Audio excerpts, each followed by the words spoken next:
Te adoramos, Señor, te bendecimos. Tú eres nuestro Rey, nuestro Señor.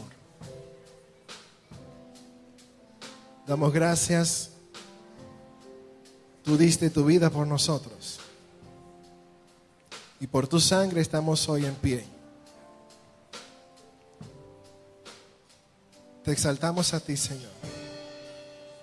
Dice la palabra de Dios en Isaías 53, versículos 4 hasta el versículo 7. Despreciado y rechazado por los hombres, varón de dolores, hecho para el sufrimiento. Todos evitaban mirarlo, fue despreciado y no lo estimamos. Ciertamente Él cargó con nuestras enfermedades y soportó nuestros dolores, pero nosotros lo consideramos herido, golpeado por Dios y humillado. Él fue traspasado por nuestras rebeliones y molido por nuestras iniquidades. Sobre Él recayó el castigo, precio de nuestra paz, y gracias a sus heridas fuimos sanados.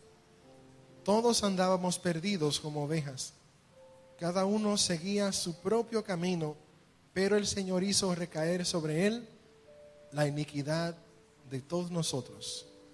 Maltratado y humillado, ni siquiera abrió su boca. Como cordero fue llevado al matadero, como oveja enmudeció ante su trasquilador, y ni siquiera abrió su boca. Señor, tú eres grande y maravilloso. Tú eres el Rey de todo el universo. Honramos tu nombre, Señor. Te bendecimos. El Señor dejó este mandato para recordar que Él fue a la cruz para darnos salvación. Y este pan representa su cuerpo que fue molido por nosotros. Como dice el profeta, la paz que disfrutamos los creyentes en Él, la debemos a que Él fue molido por nosotros. Así, en gratitud y adoración, comamos todos del pan.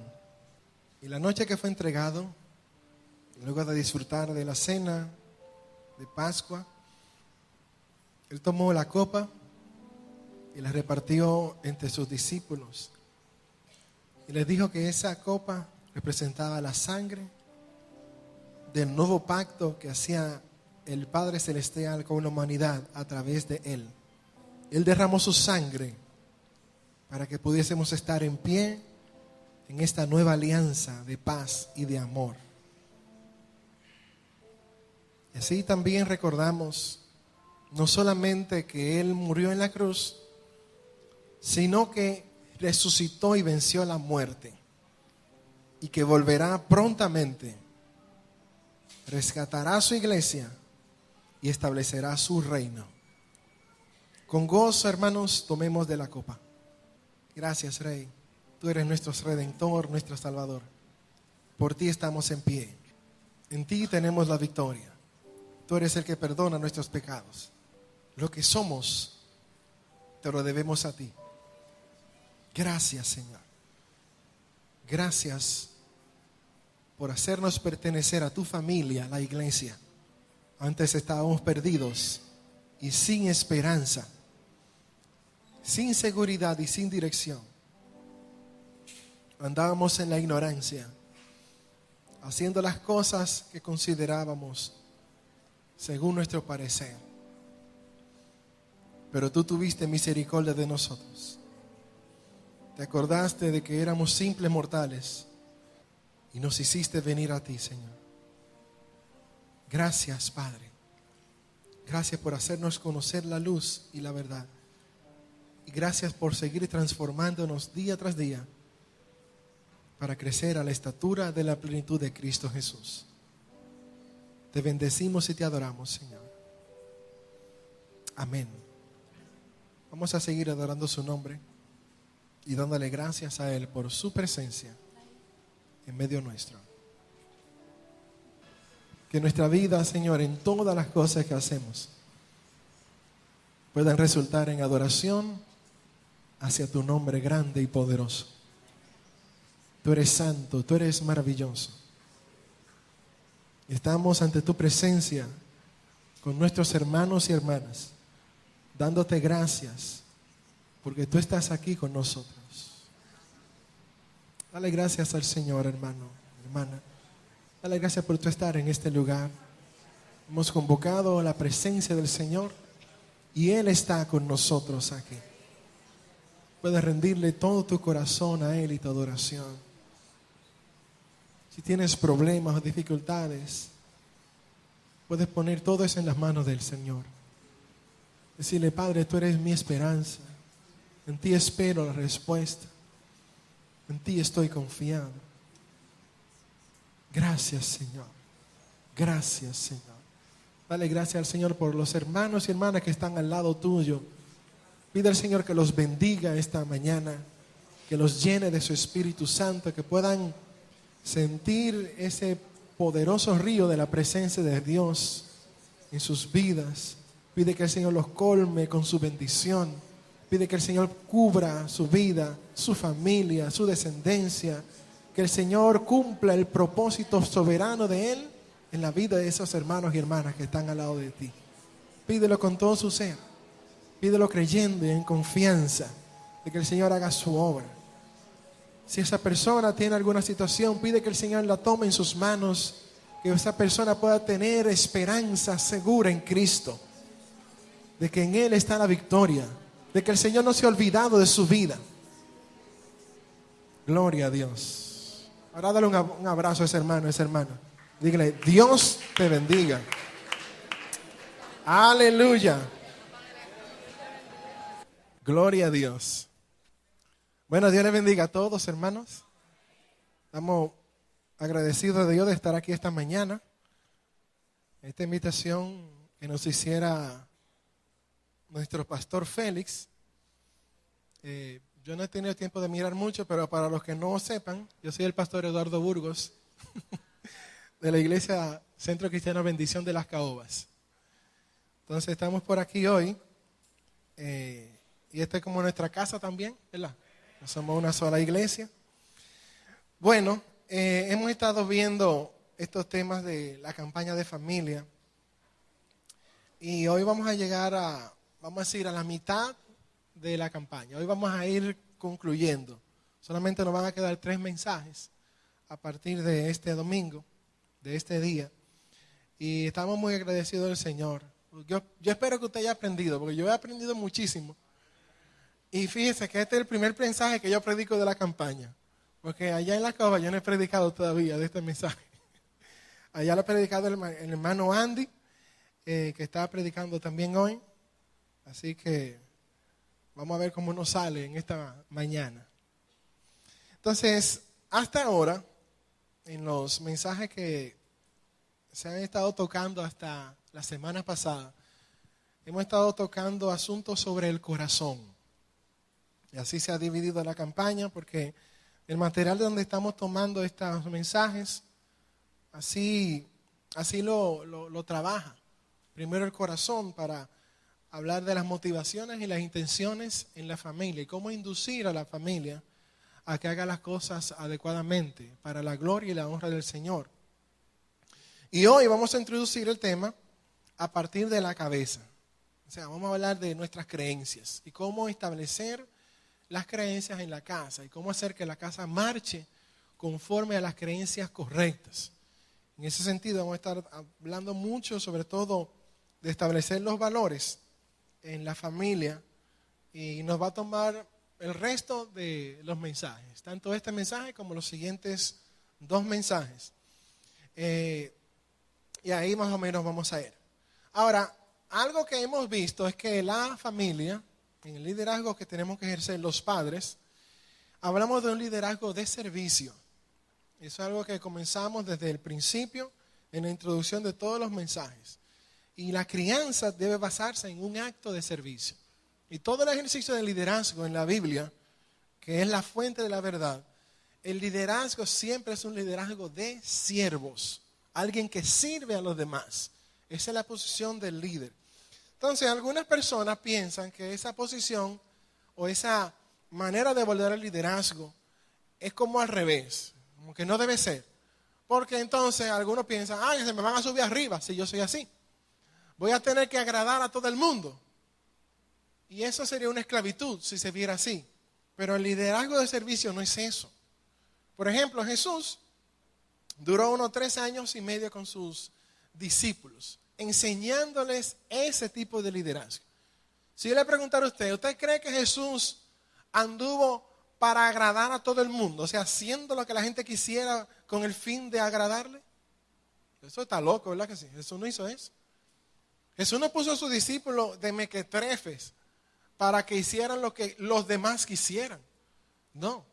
Sin embargo, la posición del líder siempre es de ser el primero en servir a los demás en las cosas correctas, en el camino correcto. Entonces, el enfoque del liderazgo, como se habló la semana pasada, que era Día de los Padres, está en lo que se aprendió acerca de estar frente a la audiencia de uno. Todo el ejercicio del liderazgo, de la crianza y de la vida misma del ser humano va a depender exclusivamente de cómo yo esté frente a Dios haciendo las cosas. En todo momento, como decían los reformadores, estamos frente al rostro de Dios. Y si viviésemos todo el tiempo bajo esa perspectiva de que yo en cualquier lugar, contexto, momento de mi vida, yo estoy frente a su rostro, yo haría las cosas quizá un poquito diferente o considerando otros elementos. Entonces, en eso sería la audiencia de uno. Yo siempre estoy frente a él. Entonces, las prioridades en el liderazgo de servicio van a depender de eso siempre. Van a emanar de esa fuente de Dios y en eso se basaba el liderazgo de Cristo. Él envió a la gente, por ejemplo, a anunciar las buenas nuevas y a vivir de acuerdo a los valores del reino de Dios. Entonces estaban viviendo frente a la perspectiva divina. Y en eso se basa la audiencia de uno. Ahora, hoy vamos a estar hablando acerca de valores familiares.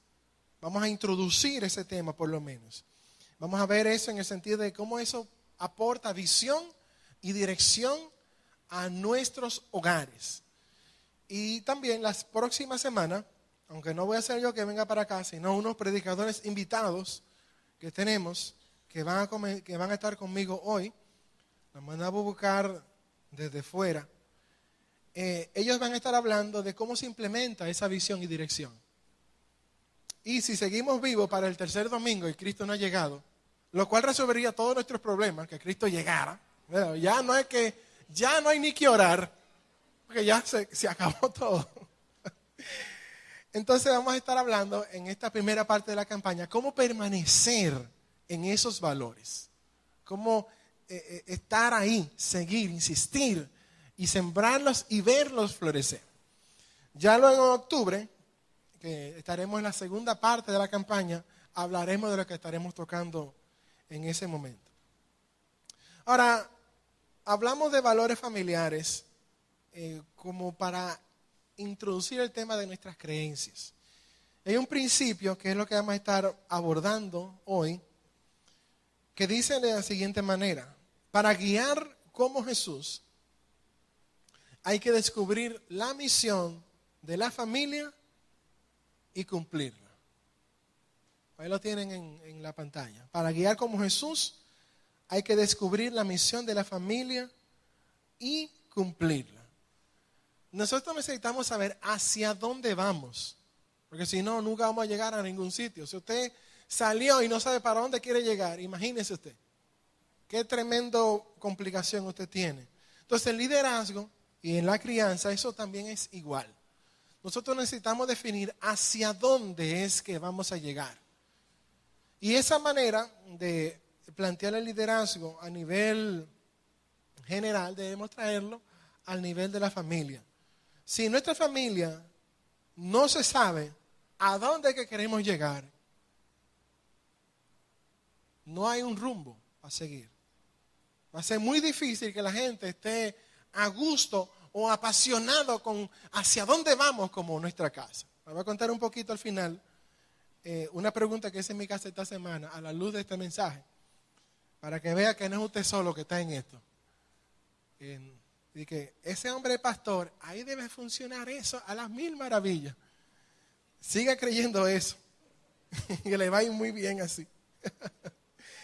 La idea es que se necesita tener una visión para la familia que sea precisa, que se entienda, que se comprenda, que sea fácil de saber hacia dónde que vamos. A veces, y sobre todo los hombres tenemos eso, ¿verdad? Entendemos que todo el mundo sabe para dónde que vamos, pero nada más lo sabemos nosotros. Y usted ve a la esposa desesperada, los hijos vueltos locos, y el hombre suponiendo que todo el mundo sabe para dónde que vamos. ¿Pero para dónde que vamos? Pero ustedes deben saberlo. ¿Y tú lo has dicho alguna vez, papá? O quizás lo hemos conversado como familia. ¿Hemos armado ese muñeco juntos? Bueno, eso es necesario. Hay 4 cosas que vamos a ver hoy. Y en eso es que nos van a ayudar nuestros predicadores internacionales de este día.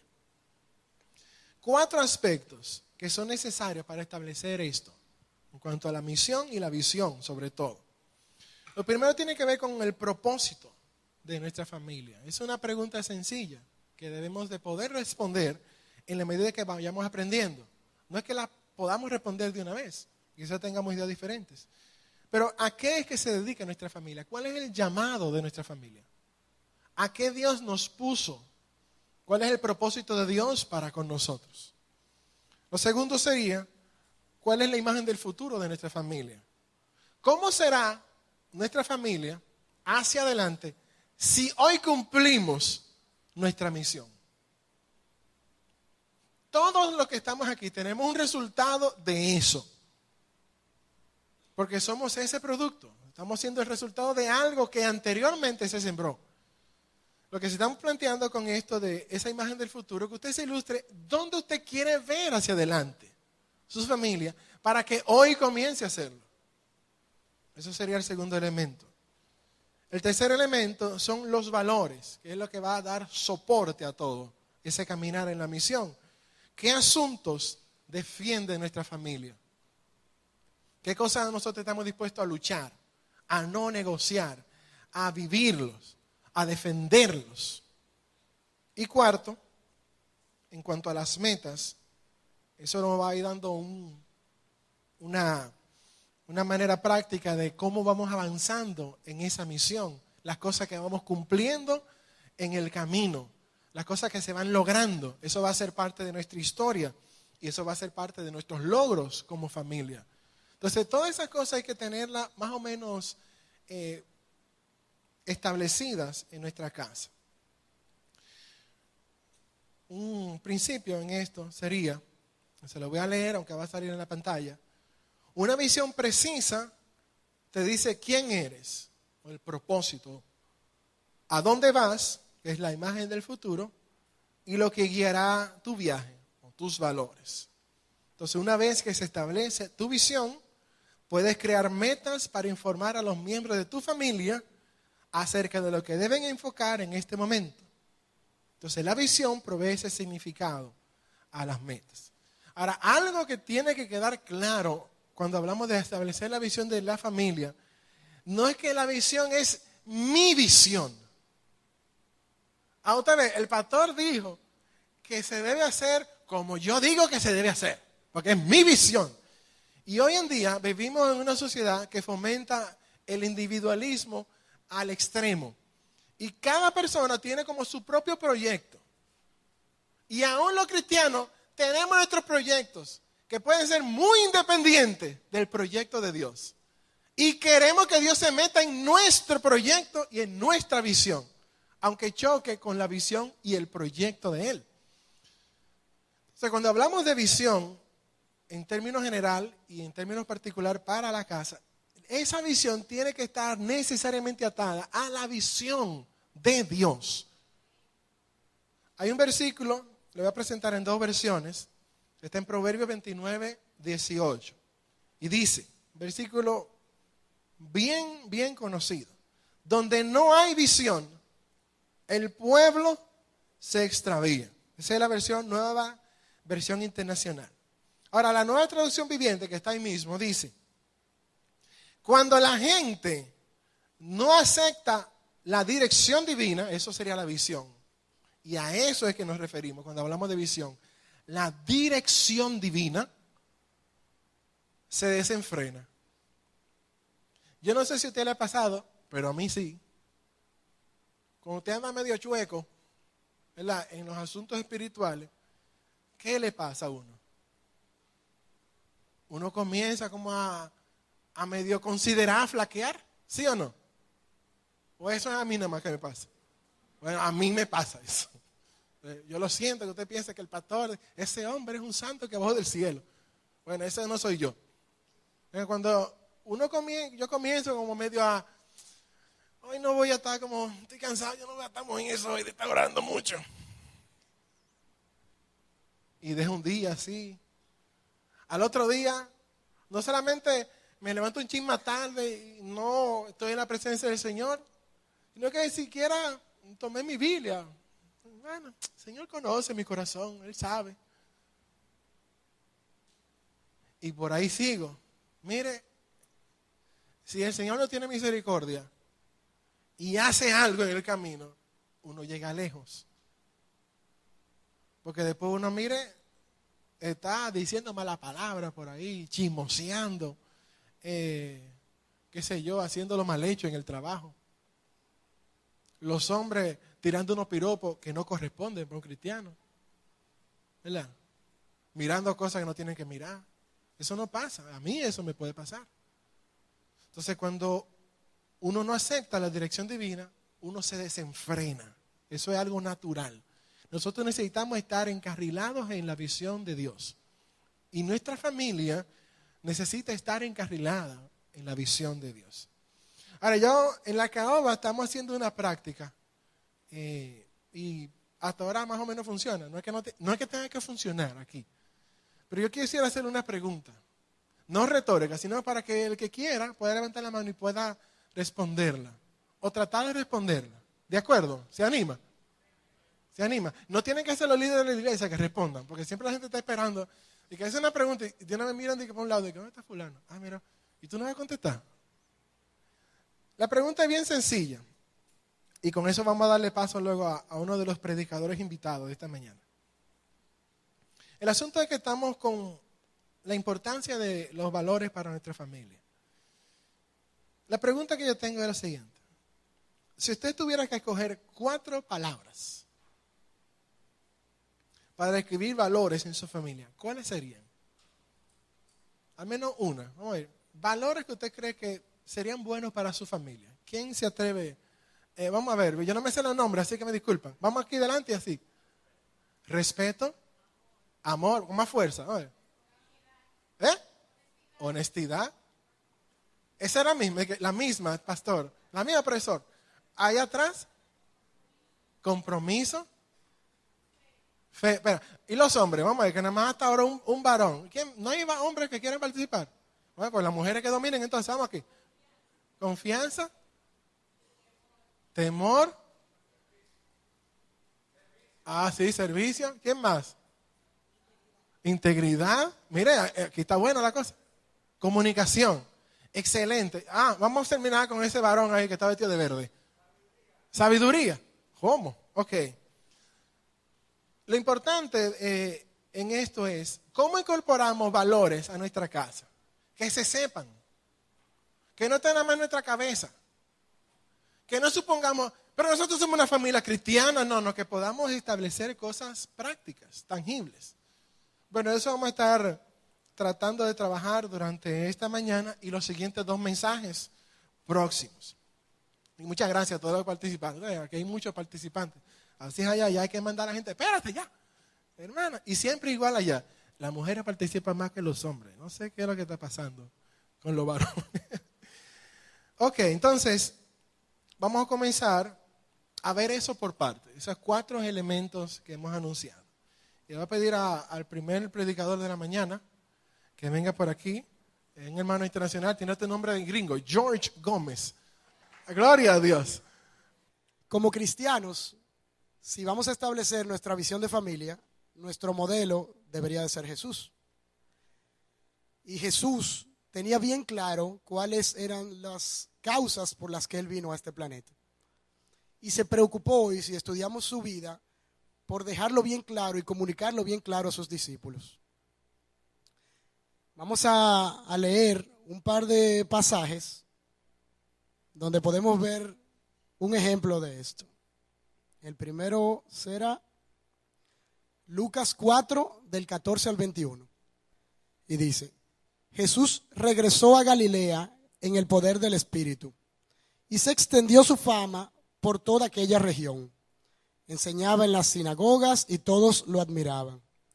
Fue a Nazaret, donde se había criado, y un sábado entró en la sinagoga, como era su costumbre. Se levantó para hacer la lectura y le entregaron el libro del profeta Isaías. Al desenrollarlo, encontró el lugar donde está escrito: El Espíritu del Señor está sobre mí, por cuanto me ha ungido para anunciar buenas nuevas a los pobres.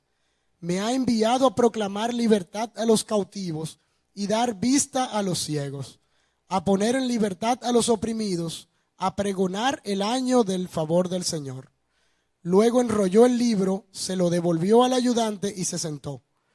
Todos los que estaban en la sinagoga lo miraban detenidamente, y él comenzó a hablarles: Hoy se cumple esta escritura en presencia de ustedes. Amén.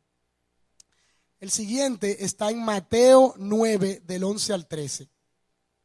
Dice: Cuando los fariseos vieron esto, les preguntaron a sus discípulos: ¿Por qué come su maestro con recaudadores de impuestos y con pecadores?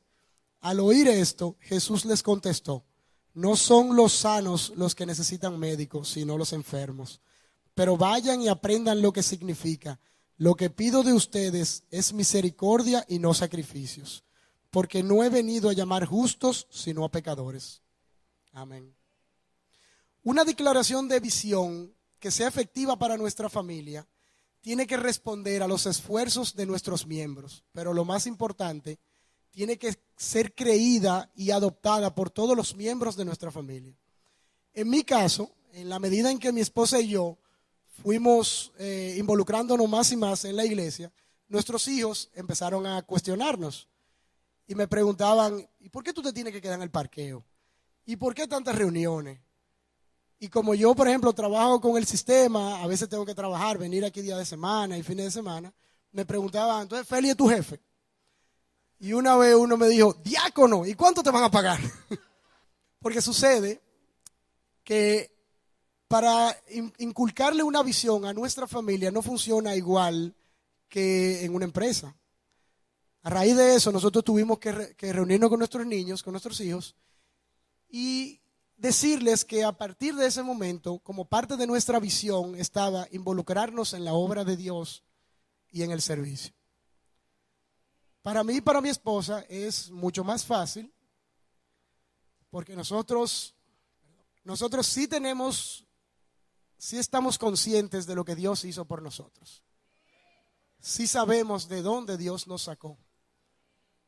A mí me hacen falta 3 vidas para yo agradecerle mínimamente a Dios lo que hizo por mi familia. Pero mis hijos eran muy pequeños. Y la única manera que yo tengo y mi familia y mi esposa de inculcarle a mis hijos esa visión es que ellos me vean vivirlo día a día con pasión. Mi papá decía en mi casa que en mi familia no se decían malas palabras, pero mi papá decía malas palabras.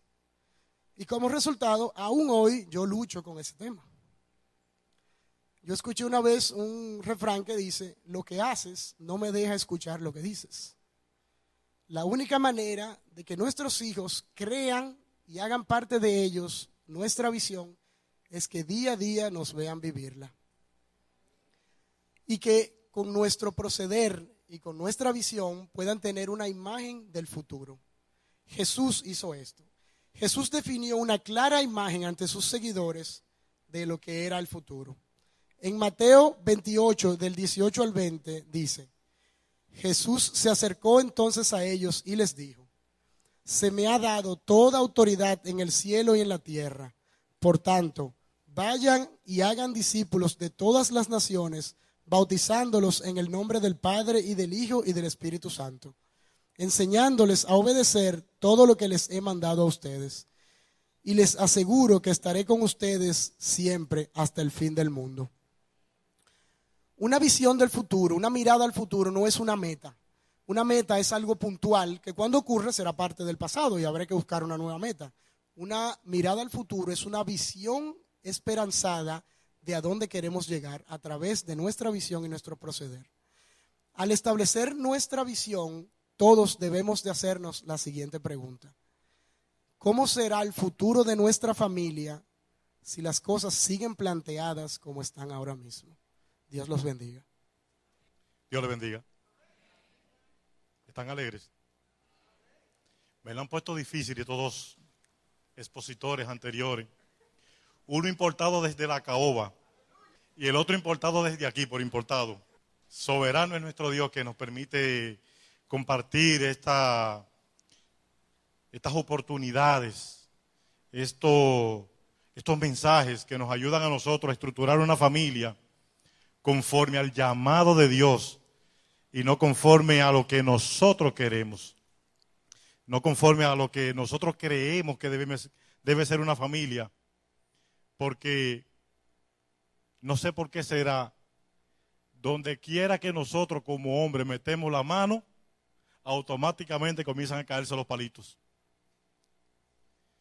Ahí leí en esta semana un chiste que me mandaron y quiero comentarlo con ustedes porque tiene una gran enseñanza. Y el chiste era así, decía que un hombre agarró un caballo con una burra y creó una mula. El caballo con la yegua se reproduce. El burro con la burra se reproduce.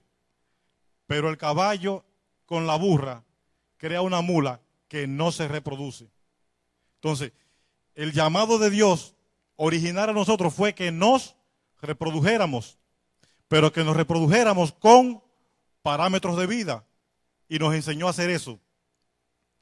Nos enseñó a crear una línea vertical, que aceptáramos la creación de Dios como buena y válida, porque Él, detrás de cada proceso, pasó un inventario y se dio cuenta que todo era bueno y bueno en gran manera. Y le puedo asegurar que hasta ese momento no habían mulas, ni habían dos papás con un niño, ni habían dos madres con un niño, sino que había una pareja, un hombre y una mujer, que como creación de Dios podían reproducirse y traían hijos. Y a esa institución, ¿saben cómo Dios le llamó? Familia. Dios creó dos instituciones. Una fue la familia, la primera, y la segunda fue la iglesia. Y justamente de cómo se estructura una familia, cómo se estructura la iglesia, cómo se estructura Dios para gobernar todas estas cosas, es de lo que nosotros queremos en estos 4 mensajes que han pasado, transmitirle y fijar en ustedes y en mí, para que podamos vivir una vida conforme al plan de Dios, para que tengamos una familia conforme a Dios y no conforme a nuestras necesidades, que ya está demostrada que no son buenas. Bendito sea Dios. Cuando los fariseos se llegan a Jesús y le hacen una pregunta, la hacen después que otro grupo que se creó en el mismo tiempo que los fariseos, y aquí voy a hacer un pequeño paréntesis, entre el Antiguo Testamento y el Nuevo pasaron 400 años. En esos 400 años se estima que no hubo ningún profeta de parte de Dios que escribiera mandato de Dios alguno. Pero sin embargo, se crearon 5 grupos, de los cuales yo voy a mencionar 2 hoy. Uno es los saduceos, que era una casta religiosa, de donde nacen los que creen hoy en día todavía en la reencarnación del alma. Y surgió otro grupo que era contrario a ese, que se llamaban los fariseos, que creen en que las almas resucitan, lo cual nosotros también creemos. Pero ¿qué acontece? Estos dos grupos, aunque dominaban la casta religiosa del momento, eran opuestos. Pasa el primer grupo y se enfrenta al que nadie puede enfrentarse, porque es vencedor, y como nombre lo tiene fijo en un muslo cuando Él venga, que Él salió para vencer, siendo Él vencedor. Y al entrar en esta conversación con el Señor, le pusieron diferentes tipos de pruebas. Y una de ellas fue para ver si lo entraban en conflicto con el gobierno, con el imperio. La primera pregunta que le hacen es: háblame, ¿es lícito pagar tributo al César? ¿Por qué la pregunta? Porque si Cristo en ese momento se oponía al régimen del momento, el régimen del momento obligatoriamente tenía que llamarlo como sedicioso, y como sedicioso era merecedor de cárcel y muerte. Pero astutamente él responde: muéstrenme la moneda. Y al mostrarle la moneda pregunta: ¿de quién es esta inscripción? Le dijeron: de César. Pues entonces a César denle lo que le corresponde a César, y a Dios lo que le corresponde a Dios. Y aquí hizo automáticamente una diferencia y comenzó a marcar una pauta de que las cosas que el mundo persigue, que las cosas que el hombre persigue, no son las cosas que Dios persigue. Son completamente diferentes, ni se parecen. Y muchas veces nosotros tendemos a confundirlas, y son cosas que están claramente definidas. Cristo en toda su trayectoria impulsó el llamado y llevó a conocimiento de que la voluntad de Dios era completamente contraria, y el modelo de Dios era completamente contrario al modelo de los hombres. Y es por esto que al encontrarse con los fariseos ahora, estos le traen otra pregunta, al ellos ver que Cristo, y así lo expresa el texto en el libro de Mateo, en el capítulo 22, a partir del verso 15. En el verso 15 que está la conversación con los saduceos, y a partir del verso 36 está la conversación con los fariseos. Oiga lo que acontece. A los fariseos ver que Cristo había detronado de plano a la casta de los saduceos, le entraron por otra vía y se fueron por el lado religioso. No pudieron vencerlo por el lado de la política. Cristo no vino a trabajar con política, aunque es Rey de Reyes y Señor de Señores. Le entraron por el lado de la religión diciéndole: ¿cuál es el más grande de los mandamientos? Y esta pregunta tenía dos ganchitos dentro.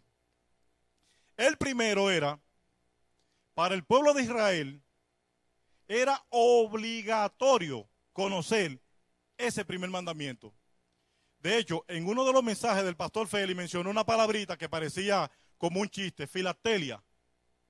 La filatelia era una pequeña cajita que el primer mensaje que tenía adentro era justamente este mandamiento. Pero si nosotros nos vamos al origen del mandamiento, nos damos cuenta que era diferente como Cristo lo dijo. Y sin embargo, el otro mandamiento que resume no aparece así en la Biblia. Y lo voy a explicar. Me gustaría primero que compartamos el texto que está en el libro de Mateo. Los que trajeron Biblia. ¿Cuáles trajeron Biblia? Aquí vamos a ver, levántenla. Ah, pues esto es un pueblo bibliófilo. Tiene Biblia. Mira, Eduardo, es una Biblia para dos. Es una Biblia para dos. Ah, pues está bien, pues vamos a perdonarla por eso. Pero vamos a leer, vamos a compartir. Libro de Mateo, bendito sea el Señor. Libro de Mateo, capítulo 22. Está en la pantalla, pero vamos a buscarlo en la Biblia porque normalmente el que me conoce sabe que yo nunca leo exactamente la parte que se proyecta, porque las claves de las interpretaciones y del conocimiento o están en los versos que preceden o están en los versos que suceden. Y por eso me gusta leer la sentencia completa. Mateo, capítulo 22. Y aquí voy a leer desde el verso 34. Dice: entonces los fariseos, oyendo que había hecho callar a los saduceos, se juntaron a una. Y uno de ellos, intérprete de la ley, preguntó por tentarle diciendo: maestro, ¿cuál es el gran mandamiento en la ley? Jesús le dijo: amarás al Señor tu Dios con todo tu corazón y con toda tu alma y con toda tu mente, Este es el primero y grande mandamiento. Y el segundo es semejante: amarás a tu prójimo como a ti mismo. De estos dos mandamientos depende toda la ley y los profetas. Jesús está refiriendo el momento en que Dios con su dedo escribe una tabla. Y en esa tabla escribió 10 primeras sentencias. Óigame como digo, 10 primeras sentencias, porque los mandamientos de Dios no eran 10, eran muchísimos. Porque Dios estaba constituyendo un pueblo. Y al hacer una constitución, no soy abogado, aquí hay muchos abogados, pero en una constitución está una ley base, que es la constitución. De esa ley dependen otras leyes que son subjetivas, y luego vienen decretos, después vienen otro tipo de mandatos que complementan todo lo que es la constitución de un pueblo. Vamos al libro de Éxodo para que ustedes vean cómo era el mandamiento original. Libro de Éxodo, capítulo 20, desde el verso 1. Los voy a ayudar con la lectura. Dice así: y habló Dios todas estas palabras diciendo: yo soy Jehová tu Dios, que te saqué de la tierra de Egipto, de casa de servidumbre. No tendrás dioses ajenos delante de mí. No te harás imagen ni ninguna semejanza de lo que esté arriba en el cielo, ni abajo en la tierra, ni en las aguas debajo de la tierra. Ni no te inclinarás a ellas, ni las honrarás, porque yo soy Jehová tu Dios, fuerte, celoso, que visito la maldad de los padres sobre los hijos, hasta la tercera y cuarta generación de los que me aborrecen. Y hago misericordia a millares, a los que me aman y guardan mis mandamientos. No tomarás el nombre de Jehová tu Dios en vano, porque no dará por inocente Jehová al que tomare su nombre en vano. Fíjense cómo este mandamiento está resumiéndose en la persona de Dios, pero comienza a poner vallas y a decirle: no es que solamente tú me vas a honrar, no es que solamente tú me vas a amar, es que no vas a poner a nadie, absolutamente a nadie, al lado mío. Todavía aquí, este mandamiento se ve muy diferente a la forma que Jesús lo resumió. ¿Por qué? Si ustedes recordarán, los que conocen esta historia, esa primera tabla fue rota y Dios se la hizo beber al pueblo. ¿Por qué? Para que ellos comenzaran a sentir desde su interior el dolor de haber consumido algo que Dios había hecho por ellos, porque traicionaron a Dios con una fornicación espiritual. Sin embargo, viene otra oportunidad y se escribe el Deuteronomio. La palabra Deuteronomio viene del hebreo, que significa deutero, que es segundo, y nomio, ley, es decir, la segunda ley, segunda oportunidad. Y en esta, sí, el mandamiento se parece más a lo que Jesús está enseñando, pero aún así, el segundo mandamiento no aparece textual. Vamos al libro de Deuteronomio, capítulo 6, y veamos cuál es el gran mandamiento. De hecho, en esta forma, era que había que ponerlo en la filatelia, y ellos le llamaron con un nombre, le llamaban Shemat. Y Shemat es la enseñanza esencial del pueblo con relación a Dios. En esta enseñanza, Dios está excluyendo toda posibilidad de que el pueblo pueda llegarse a otro Dios que no fuera Él. Y por eso a Jesús lo tientan a ver si Él se equivoca y dice: no, es que como Dios podemos servir otra cosa. Al contrario, Jesús en todo momento, cuando estaba enseñando sobre cómo debíamos estructurar nuestra familia, dejó bien claro que no había posibilidad alguna de servir a dos señores. Y el otro señor, el cual es muy poderoso, a él le llamó Mamón. Pero en el hebreo sinaítico le llamaban con otro nombre. Se llamaba, y ustedes lo conocen hoy en día y lo utilizan muchas veces. Sin embargo, no nos damos cuenta de quién estamos hablando. Se llama alhajas.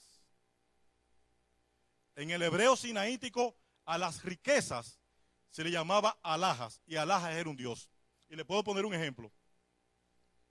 Si ustedes van a una fila de un banco y usted llega bonito, con su saco, podría llevar la cantidad que sea a depositar, y la fila está muy larga, usted lo colocan en la última parte. Pero si llega don Pepín Corripio, automáticamente esa fila dejó de ser y a él lo llevan aparte por otro lado. ¿Ustedes saben por qué? Porque él tiene alhajas y las alhajas son poderosas. Jesús enseñó que en el caso de nosotros es todo lo contrario. No funciona así. Miren cómo dice el Shemá de Israel.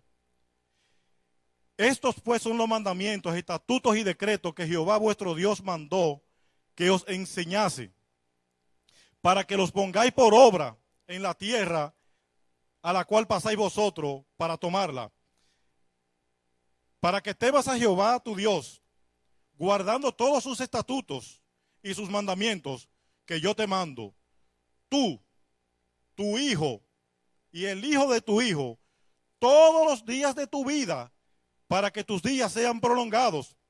Oye pues, Israel, y cuida de ponerlos por obra, para que te vaya bien en la tierra que fluye leche y miel.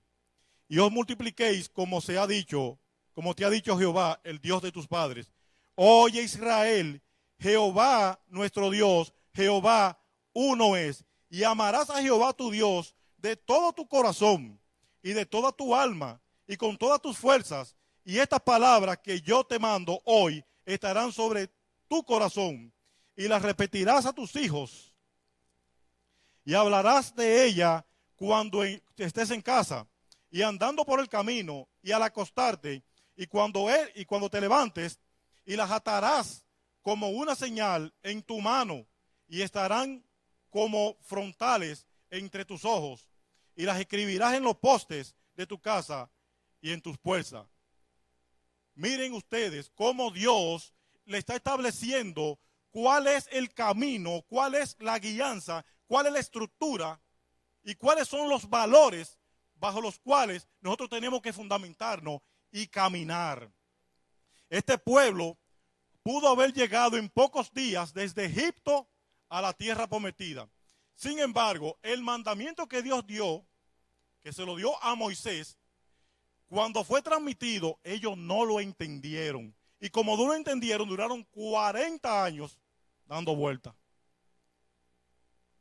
Entonces, aquí vuelvo a retomar lo que decía con mucha sensatez el pastor importado desde la caoba, que decía que cuando usted no tiene un rumbo a donde coger, no tiene una meta, usted no tiene algo bien trazado, usted no sabe a dónde va.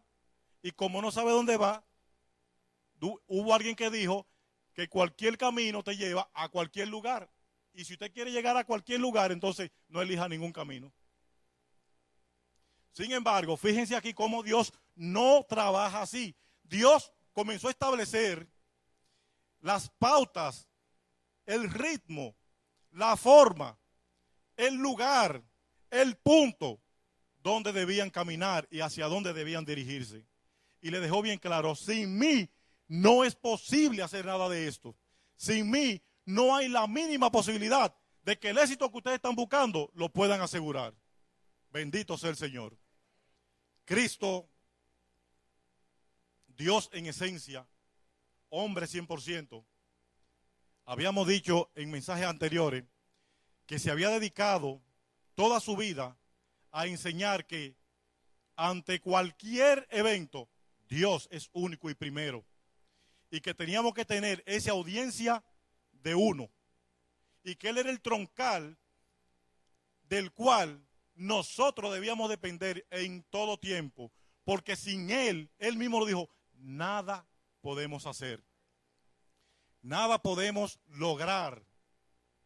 No hay ningún objetivo que usted pueda trazarse y lograrlo si no establece metas claras y sobre todo un plan escrito bien estructurado.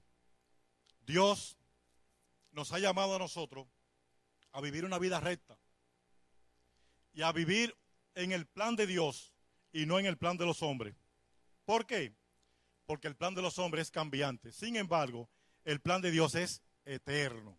y Cristo fue el mejor modelo de eso. En el libro de Lucas, capítulo 6, desde el verso 20 al 23,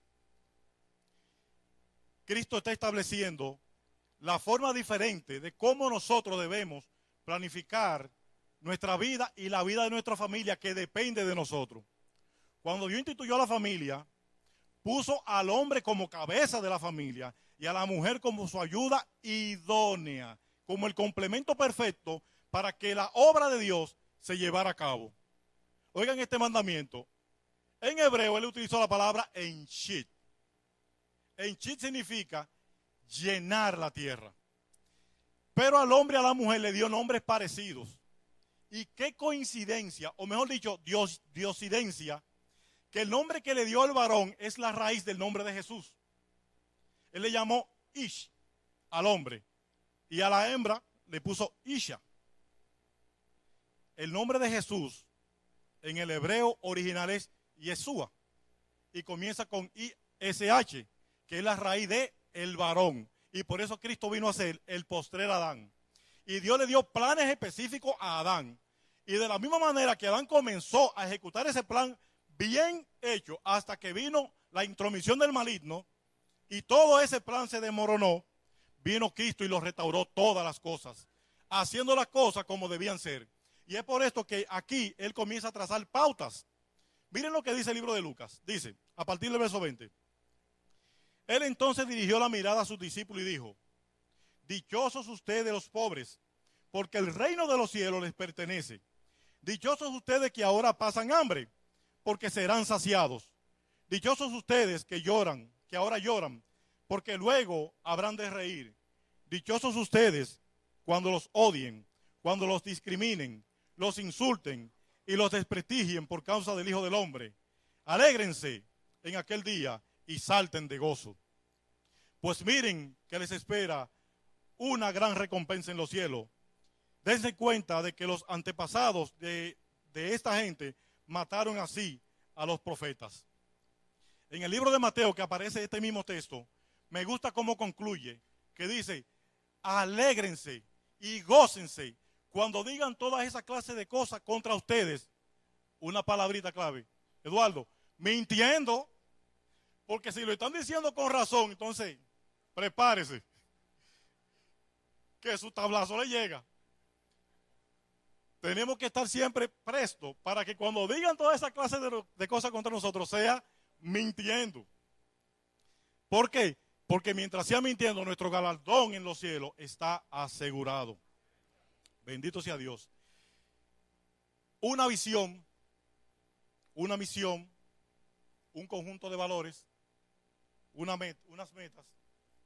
Esa visión que explicaba a nuestro hermano Jorge, que cuando usted toma unos binoculares, imagínese unos binoculares que ven su vida, la de su familia, la de su nación, la de su país, la del mundo, y usted la proyecta hacia el futuro, en lo lejos. ¿Cómo usted ve allá, en lo más profundo, allá en lo lejos, cómo usted ve su familia? ¿Cómo usted, en esa distancia, usted puede comenzar a hilvanar y a entretejer el futuro de su familia? Pero ¿qué cosa? No depende de nosotros solamente. Una misión. ¿Cómo yo veo en el mediano plazo esa estructura de mi familia? ¿Para qué existe mi familia? ¿Por qué fue plantada mi familia en esta tierra? ¿Y por qué tuvo que ser plantada en la República Dominicana? ¿Y por qué mi familia tiene que ser parte de esta iglesia? ¿Y por qué esta iglesia tiene que ser parte de Dios?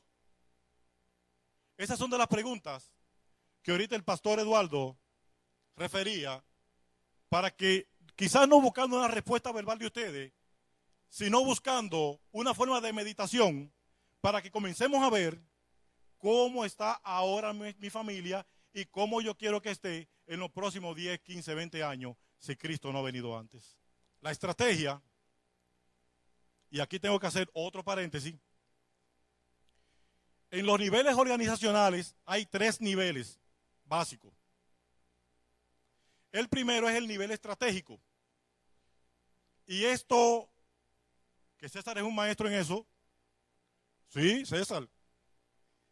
En el nivel estratégico está la parte filosófica de las empresas, de la familia, de la iglesia, de la sociedad. La parte filosófica, el que dice los enunciados básicos sobre los cuales debe estructurarse toda la organización a fin de lograr alcanzar el conjunto de metas que nos tracemos.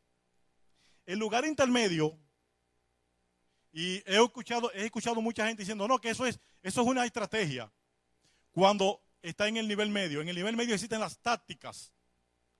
Las tácticas no son más que la forma en que la estrategia se va a lograr. Y se define estrategia como el cómo de hacer las cosas, valga la redundancia. ¿Cómo voy a hacer para lograr algo? En sentido amplio y filosófico, pero en sentido ya más aterrizado, más llevado a la práctica, están las tácticas. Luego del conjunto de tácticos, y ahí entra en función la familia, la iglesia como táctica, y en la estrategia está Dios como cabeza. Luego vienen los niveles operativos. Y los niveles operativos son los miembros de la iglesia, los miembros de la familia. Y cuando menciono la iglesia, lo divido de la familia porque la iglesia es familia de familias. ¿Recuerdan primeros principios? La iglesia es familia de familias. Entonces, la familia tiene que articular elementos y tareas para ejecutarse por una simple persona o una simple unidad. Ese conjunto de tareas que se segregan y se dividen son las que ayudan a que esa parte táctica logre metas tácticas, pero que a la misma vez que todas las metas tácticas se comienzan a ejecutar, logren esa estrategia que le implanta Dios. Bendito sea Dios. Pero no es posible cuando usted no sabe a dónde va, si él se asienta, no tener vallados que lo ayuden a caminar. Ese conjunto de vallados, ¿sí?, esos palitos que ponen para que usted camine, es lo que nosotros hemos llamado, bendito sea Dios, los valores. Los valores lo obligan a usted a enrutarse por una vía y no salirse de ella. En planeación estratégica esto se le llama los no negociables. Y son no negociables porque son el fundamento por lo cual usted no puede ni torcer ni a izquierda ni a derecha. Y en la mayoría de los casos ni retroceder, sino simplemente caminar hacia el frente. A mí me gusta como Pablo ilustraba el proceso de él caminar en pos de Jesucristo. Él decía, yo aún no pretendo haberlo alcanzado, pero cada día me extiendo hacia el frente, como el que está llegando a la meta. Y él no miraba ni a izquierda ni a derecha, sino que todos los días se esforzaba para caminar un paso más hacia el frente, nunca atrás, ni siquiera para coger impulso. En mi familia en lo particular, nosotros enunciamos un conjunto de valores. Y le voy a dar a la vez un testimonio de una persona que conocí. Nosotros enarbolamos 4 básicos. Y el primero era integridad. Nosotros tenemos que vivir una vida íntegra. Y elegimos integridad porque integridad envuelve a otros muchos valores, como la honestidad también. Una persona que es íntegra es una persona que está vertical totalmente y no se tuerce a ningún lado. No hay posibilidad de que en medio del camino usted tome un atajo. No hay posibilidad alguna de que cuando esté caminando por un ofrecimiento extraño, usted se devuelva. No, de ninguna manera. Esos valores nos fuerzan a seguir hacia adelante. El segundo es, nosotros somos gente de fe, le creemos a Dios. Y como gente de fe, tenemos que vivir como gente de fe. No hay posibilidad alguna, hermanos queridos, de que usted diga que usted es una persona de fe y viva una vida desenfrenada, alejado del plan y el propósito de Dios. No se puede. Si usted es una persona que decidió firmar por mutuo propio de que usted se adhería a los valores que Dios establecía, entonces hay que vivir conforme a esos valores. Y entre ellos está vivir una vida de integridad, vivir una vida de fe. Y un tercero, una vida de gozo. Aún las cosas que usted ve como muy terribles, que las ve como muy malas, para Dios no funcionan así. Alguien fallece, usted no quiere que fallezca. Pero en el plan de Dios, Dios tenía un propósito con eso. Usted de la buena primera está en la opulencia y la rueda dio una vuelta y usted cayó abajo. En el plan de Dios, esto no es un fracaso, es simplemente una oportunidad más para ver la mano de Dios obrar. En los 21 días con propósito que duramos nosotros, pudimos aprender grandes cosas de varones que pasan muchas veces desapercibidos aquí. Y pudimos recibir grandes enseñanzas por la valentía de ellos de testificar cómo después de haber estado en un lugar preponderante, por no tener una meta clara, por no tener un objetivo claro, por no tener buenos parámetros y buenos valores, hoy están pasando calamidades, pero aún en medio de esas calamidades aprendieron la lección y a Dios le están dando la gloria. Cuando decidimos poner el nombre de hombres de valor, realmente lo hicimos quizás sin entender la preponderancia que tendría este grupo, este tema. Y sin embargo, muchos de estos hermanos dieron cátedras de ver cómo al enfilarse, cómo al adherirse a la voluntad perfecta de Dios, comenzaron a cambiar cosas grandes. Cosas que ellos veían como imposibles, hoy la ven como posibles. Cosas que ellos veían como trágicas, hoy la ven como una bendición. A sabiendas de que la bendición de Dios es la que enriquece y no añade tristeza con ella. Bendito sea Dios.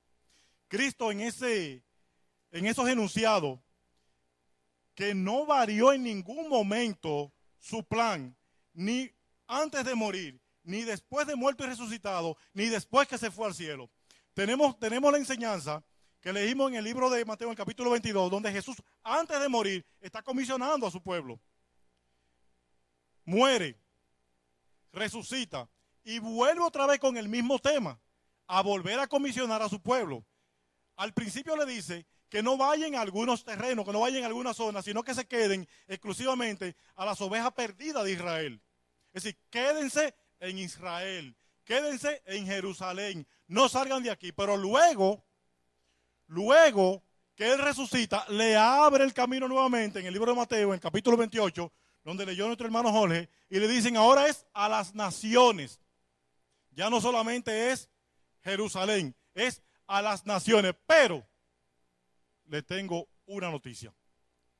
En el libro de Hechos, capítulo 1, cuando Jesús se está yendo, es el enlace que hay entre el capítulo 28, Jesús ascendiendo, y el capítulo 1 del libro de Hechos, Cristo ascendiendo, y le dice, óiganme algo, no se vayan de aquí ahora, quédense un momentico, porque le voy a mandar un regalo que van a recibir poder para que me sean testigos. Y aquí le abre otra vez, ya no en Jerusalén, sino que vayan a Samaria, a Capadocia y a todos los confines de la tierra.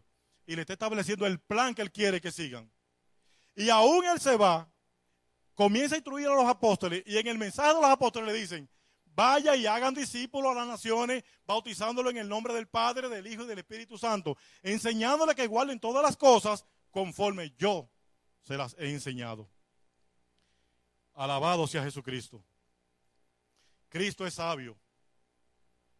Cristo es grande. Y nos está dando las pautas necesarias para que encaminemos nuestra familia al éxito. Un plan obligatoriamente tiene que ser escrito.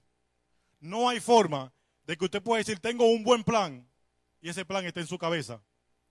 Si su familia no conoce de ese plan, está perdido, porque cada uno estará caminando por su propia senda. Para la parte que sigue, vamos a traer el importado de la caoba que nos ayude aquí, porque creo que él tiene mejor cualificación para esto. Pastor Eduardo, a Dios la gloria. Realmente, señores, miren esto. Esta creación humana que tengo aquí en las manos es lo que nosotros debemos perseguir. Y lo voy a desglosar. Pastor, escúcheme que le robe 2 minutos. Sí.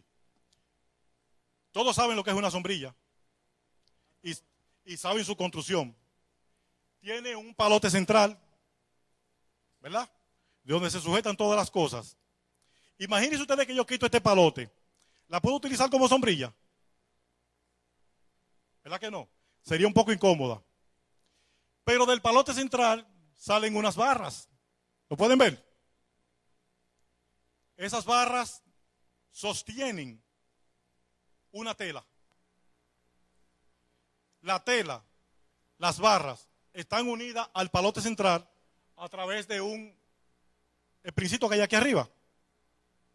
Tiene como una especie de piñoncito. Ese piñoncito tiene un alambrito en el medio que la sujeta a todas. Por eso, usted puede encerrarla, pueden abrirla, la utilizan como cobertura. Esta sombrilla es el plan de Dios. Ese palote central que ustedes ven es Dios. Sin ese palote central no es posible que todas las demás cosas puedan estructurarse. La tela es la iglesia, institución creada por Dios. Pero la iglesia es una familia de familia. Y como familia de familia agrupa a todas estas varillas, que son las familias individuales. Pero cada familia individual tiene que establecer metas y planes conforme no a ella, sino a lo que establece esta varilla, esta barra central. Porque si cada uno comienza a desarrollar planes fuera de lo que estableció originalmente esta varilla, no será una sombrilla. Usted puede salirse de la sombrilla y quedaría fuera de la cobertura. Pero sin embargo, cuando estamos debajo de ella, esta sombrilla nos sirve para muchas cosas. Nos taparía del sol inclemente, de la lluvia que nos puede enfermar. Nos puede servir hasta como un alma, pero sobre todas las cosas nos enseña a que Dios es uno y que la familia unida, debajo de la familia de familia, unida a ese Dios, es invencible. Dios le bendiga, Dios le guarde. Aleluya. Ya hay que decirle a Félix que ya no hay que invitar a nadie, ¿verdad? No, gloria a Dios. Tremendo. Estos hermanos, la iglesia debe sentirse feliz porque están produciendo. Amén. Líderes y hermanos que aceptan el reto. Yo sé que como ellos hay otros más ahí, por ahí, que también el Señor ha estado llamando. Así que le damos muchas gracias a Dios. Yo creo que hay muy pocas cosas que decir ya, porque ambos hermanos han sido muy precisos en cuanto a este tema de cómo dar dirección a la familia. Necesariamente, como decía el hermano Jorge al final, Dios tiene que ser el centro de todo. Pero no simplemente como un enunciado religioso. Si le preguntamos a cualquier dominicano va a decir que Dios es lo primero. Ahora, en la realidad, Dios es el que está primero en nuestras vidas, o en nuestra casa, en cómo nos conducimos. Ahí sería que está todo el asunto. Como padres, y con esto vamos a concluir esta mañana, nosotros tenemos que convertirnos como forjadores de la visión, en lo que han hablado los Jorges esta mañana. Es a nosotros los padres lo que nos toca eso, ser los visionarios, lo que vayamos a plantear cómo se va a llevar a cabo la visión de Dios en nuestra casa. ¿Cómo vamos a traducir esa visión general de Dios a esa visión particular que Él nos da a cada familia? Cada uno de nosotros tiene un propósito como familia. No es un propósito al revés, como decía Jorge, ¿por qué mi familia pertenece a esta iglesia? ¿Y por qué estoy en este país? A veces esa pregunta se pone al revés. No como un porqué de buscar una razón para servir, sino una razón para lamentarse. ¿Por qué tuve que nacer en este país? ¿Por qué tuve que estar en esta familia? ¿Y por qué tengo que estar en esta iglesia? Hermano, eso no es así que se busca la forma en que Dios funciona. Dios tiene todo ordenado para traer su bendición y para que andemos en su visión, en las cosas como Él quiere que sean y las cosas como Él sabe que funcionan. Entonces, debemos de convertirnos en forjadores de la visión. Esta semana yo le pregunté en el devocional de nuestra casa, que hacemos una vez a la semana, a la luz de lo que hemos estado viendo en esta serie de mensajes. El pastor Andy haya ido poniendo como algunas tareas para las familias y me correspondió hacer poner la estructura del mensaje de hoy y quise hacer esa pregunta en mi casa. El miércoles nos reunimos a hacer el devocional. Eso es un tiempo bien especial con sus luchas y sus progresos, y tener hijos pequeños es un asunto que hay que vivirlo y disfrutarlo, porque sabemos que al final vamos a sembrar. Yo le preguntaba, si yo le preguntara cuál es la misión de nuestra familia, ¿cuál sería? Tremenda respuesta. Y dije, yo sabía que iba a ser esa la respuesta. Y hablamos, vamos a poner entonces una misión para nuestra familia, que sea clara, que sea sencilla y que se pueda lograr. Y comenzamos, por lo menos lo enunciamos, porque eso tenemos que seguir trabajando esta semana y en las siguientes semanas y en los siguientes años por venir. Y escogimos ese texto sobre el gran mandamiento. Vamos a ver, trabajamos esto como si fuera la misión de nuestra casa. Pero cada uno de nosotros tiene que llevar eso a su casa, hacerse esa pregunta, ¿cuál es la misión? Ser honesto, porque es que no nos la sabemos todas, estamos aprendiendo todos aquí.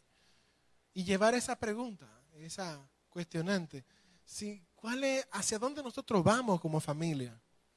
Quizás los que no tengan hijos, ¿hacia dónde vamos como pareja nosotros?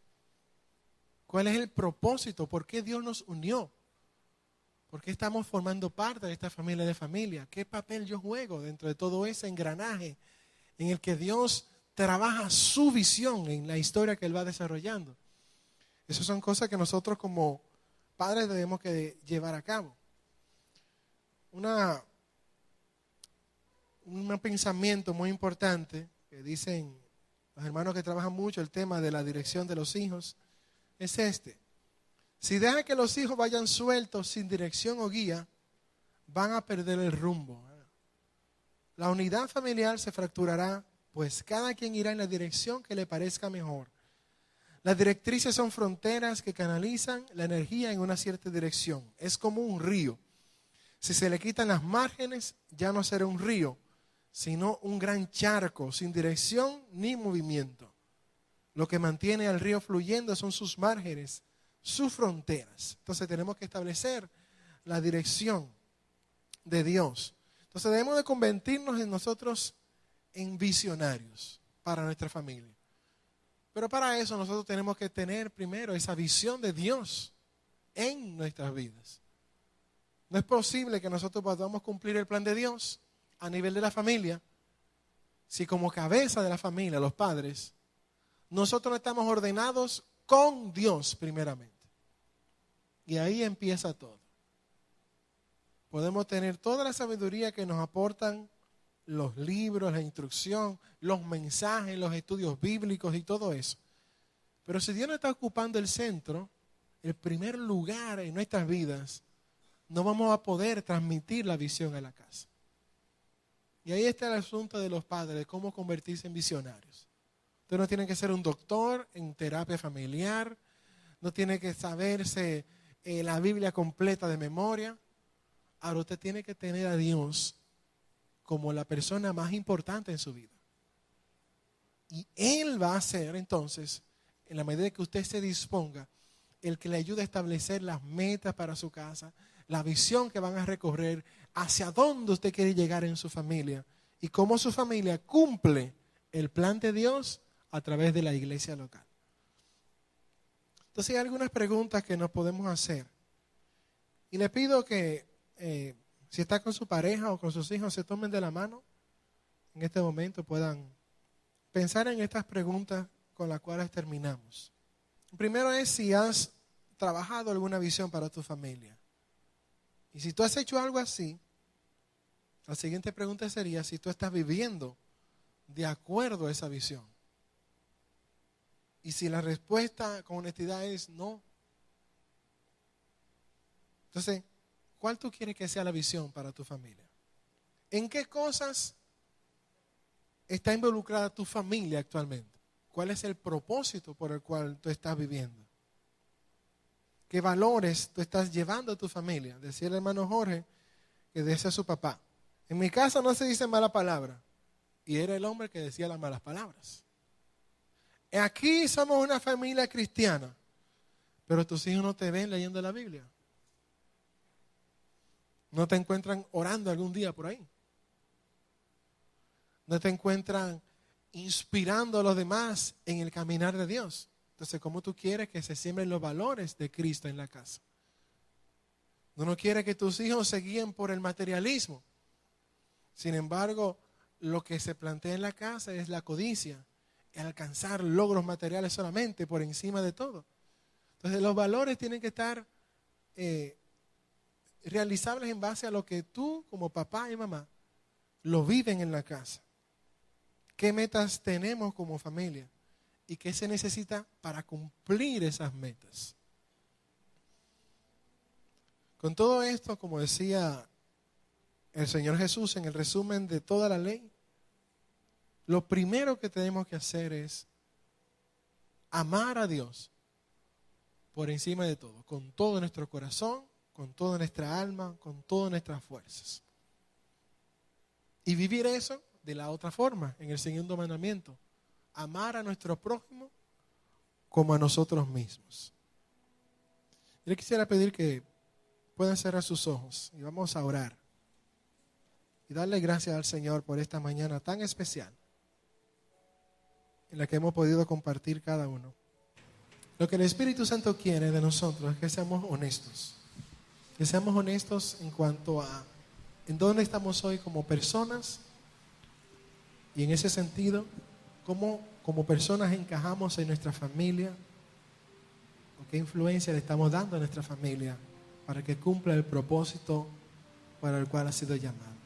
Esta semana, iniciando este día, en esta tarde, es un buen momento para que tú planifiques esa conversación con tu esposa, con tus hijos, la pareja primeramente y luego con los hijos, y que te cuestiones: ¿cuál es el propósito de nuestra casa? ¿Para qué vivimos nosotros? ¿Hacia dónde nos dirigimos? ¿Cómo nuestra familia fortalece la iglesia? ¿Cómo nuestra familia es un reflejo de la gloria de Dios? ¿Cómo nuestra familia participa de esa misión que nos dejó el Señor por encargo? Y tú puedes ser honesto y en esa misma medida hacer una cosa primero y luego otra, poco a poco. Los que nos visitan y aún no son creyentes, el primer paso que se debe dar